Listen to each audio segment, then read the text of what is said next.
Welcome to this short video. My name is Andrew Bateman. I'm chair of the United Kingdom Acquired Brain Injury Forum. I'm very pleased to have this moment to tell you about the charity which helps to raise awareness of issues concerning people with brain injury, and particularly I'm particularly proud of the work we've been doing lobbying for improved rehabilitation, work in schools, work in the criminal justice system, and work with sport. We have run for a few years now a film award.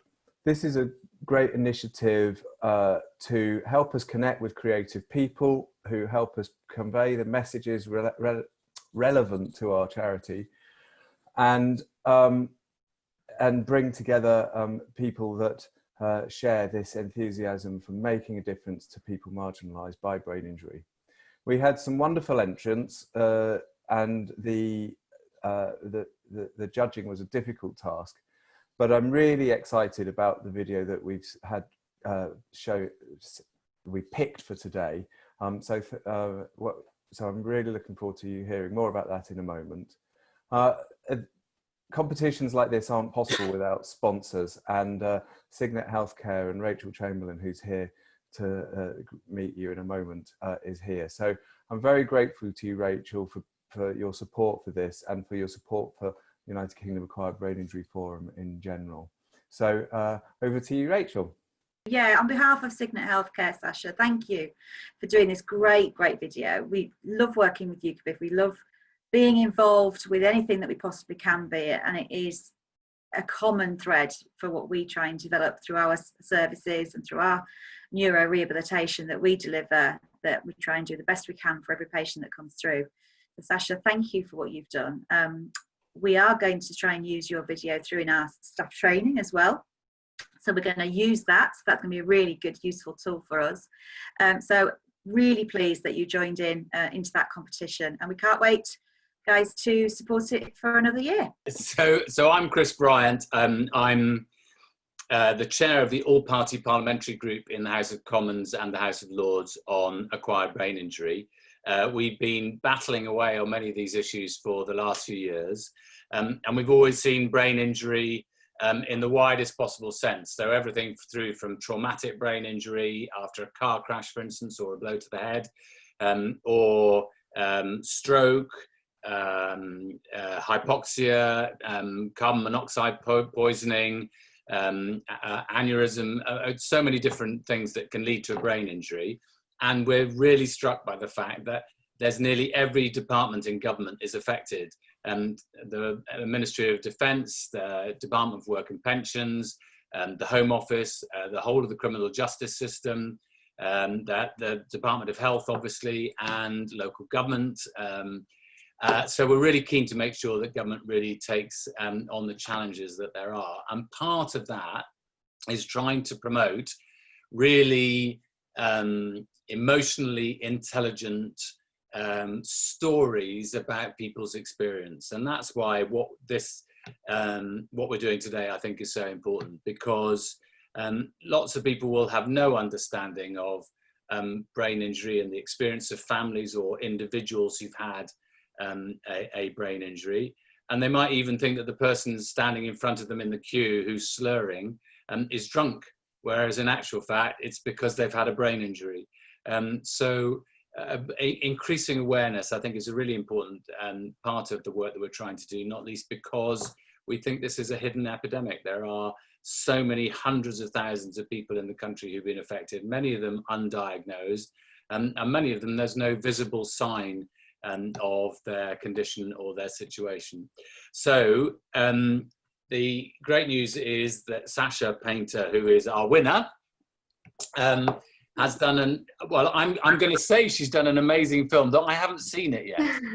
But I'm told it's an amazing film, not least because Sacha has had a double experience with brain injury during her life, partly through her father, who had a brain aneurysm when she was quite young, and then her mother, who had a stroke a few years ago. So her story is a very interesting one, and reinforces the fact that, you know, brain injury can come in many different shapes, and that really good neurorehabilitation can make a dramatic difference in people's lives. Without any further ado, we're going to do a big round of applause for Sacha. We're enormously grateful to you for having done this, and we're going to try and promote this video as much as we possibly can all over the place. So well done, Sacha. I think it's over to you now, Sacha, to say a couple of words. Thank you. Thanks, Chris. Thanks to all of you and everyone involved. I am over the moon to have won. I am a little in shock still.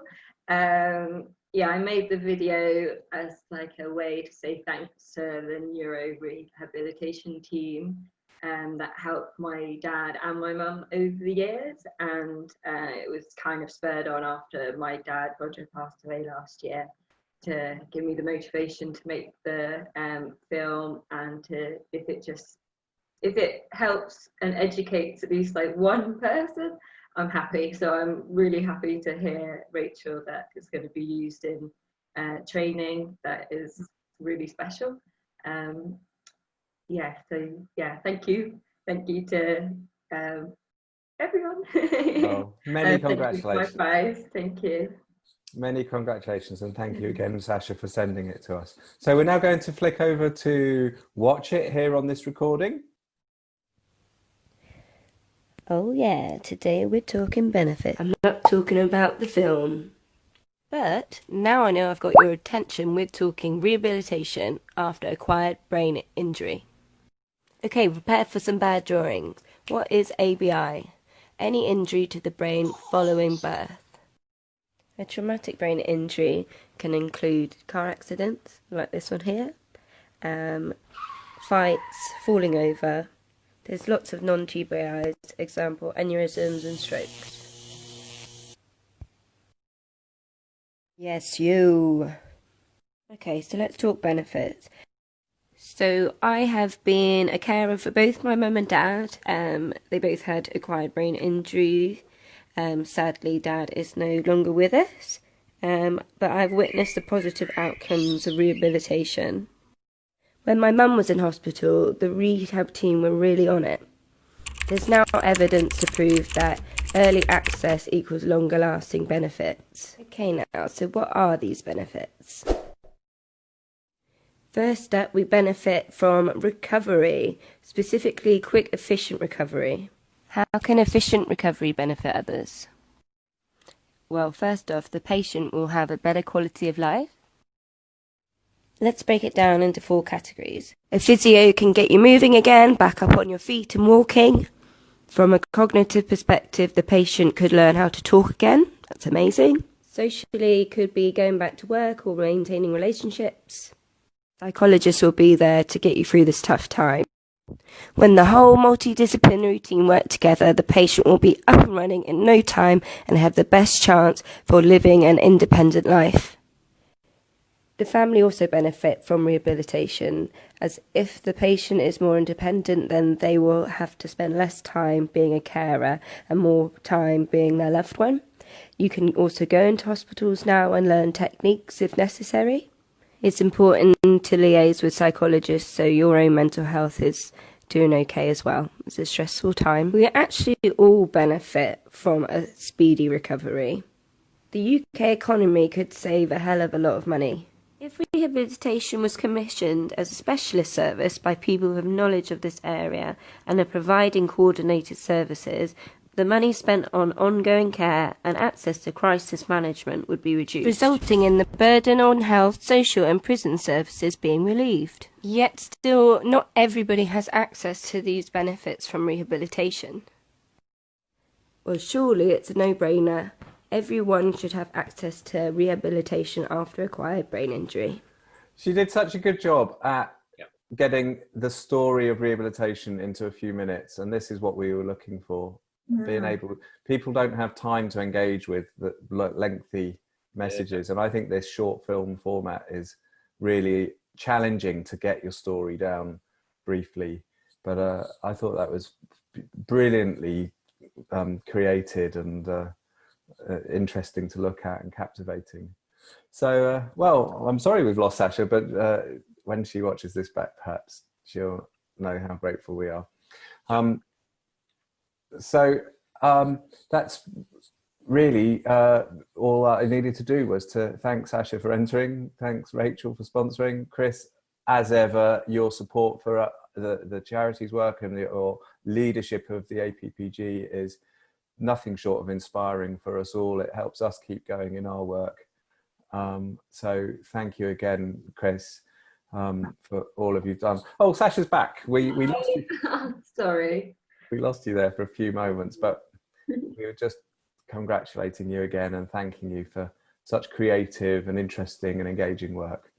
Yeah, brilliant. So I think I've thanked everyone. Chloe, thank you for bringing us together on this afternoon. And it's still, some of us are still locked down and challenging with a challenging situation, but the rehab is needed for people with ABI, and sadly we're now seeing quite a surge of people with post-COVID brain injury issues, and that's also something that we'll be talking more about at a soon, a near point. Okay, so that's it for this afternoon. Thank you, everyone. I'll leave you there. Bye for now.